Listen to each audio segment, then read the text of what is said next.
minuman tuh Nat, macam botol yang tutupnya udah dibuka. Bukan botol air mineral yang masih dalam kondisi tersegel, enggak. Botol yang memang sudah dipakai sebelumnya. Ya nggak apa-apa sih sebenarnya gitu kan. Siapa tahu juga minuman itu dituang ke gelas gitu. Jadi kan nggak tercemar lah gitu, nggak sampai menyucut gitu. Tapi yang aneh di sini Nat, air yang ada dalam botol itu ternyata dalam kondisi yang keruh.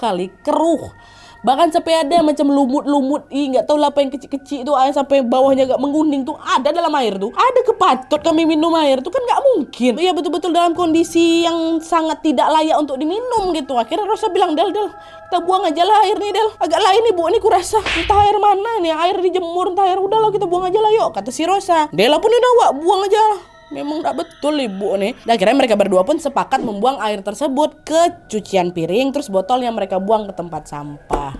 Dah nih, setelah selesai mereka pun kembali lagi masuk ke kamar untuk beristirahat.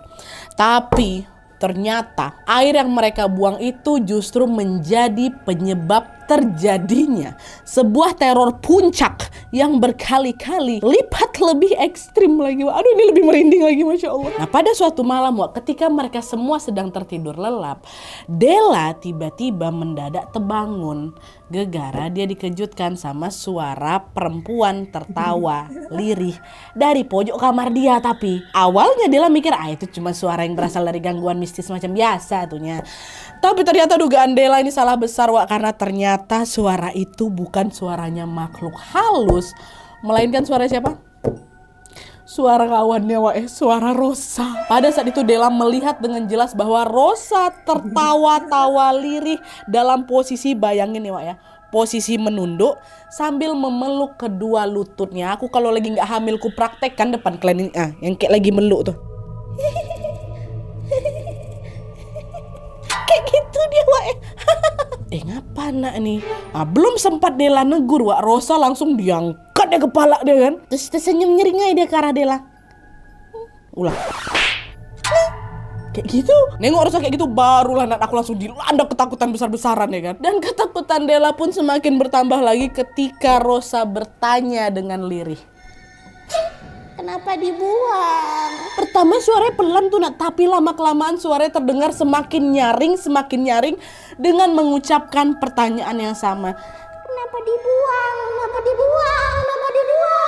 Oh, serem banget.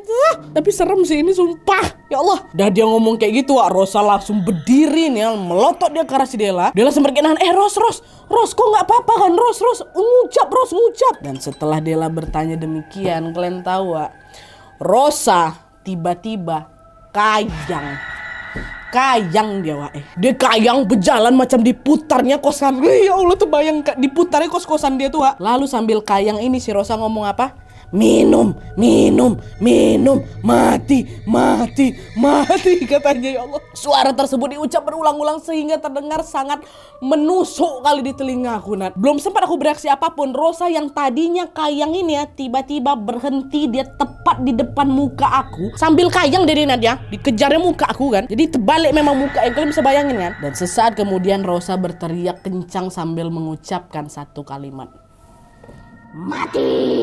Tepat pada saat itulah Della pun langsung pingsan Macam mana tidak, ya Allah, astagfirullahaladzim. Aku jujur aja, aku dari tadi di sebelah sudut sana tuh kayak gak enak perasaan aku Terbayang aku ada kepala yang kayak gini sama si Rosa lagi kayak mati.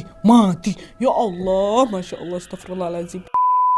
Nah, singkat cerita Della pun terbangun lah ini kan ketika dia mencium ada bau minyak angin. Pada saat dia membuka mata, Della betul-betul kaget karena ternyata di dalam kamar kosnya ada beberapa ibu-ibu yang ngekos di kamar bawah lagi duduk ngelilingin dia nih. Dan di saat yang bersamaan Della juga melihat bahwa Rosa lagi dikasih minum gitulah sama ibu-ibu penjual nasi kuning langganan mereka yang kita sebut aja namanya Bu Retno. Lagi dikasih minum kan sama Bu Retno ini. Nah, by the way Bu Retno ini rumahnya pas sekali berada di sebelah kos-kosannya mereka juga. Persis lah, ini rumahnya Bu Jum, kos-kosan. Ini rumah Bu Retno nih. Setelah melihat Della yang sudah siuman, Bu Retno ini nanya lah kan, kalian berdua nih kenapa?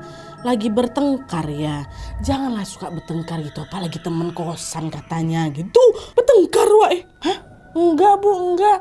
Kami enggak berantem kok Bu. kok ibu ngomong kayak gitu, kata si Dela. Nah di saat itu Wak Bu Retno pun bercerita kalau pada saat tengah malam tadi itu, kalian tahu, dia mendengar suara Dela sama Rosa ini lagi bertengkar, Wak. Awalnya Bu Retno mikir ini cuma suara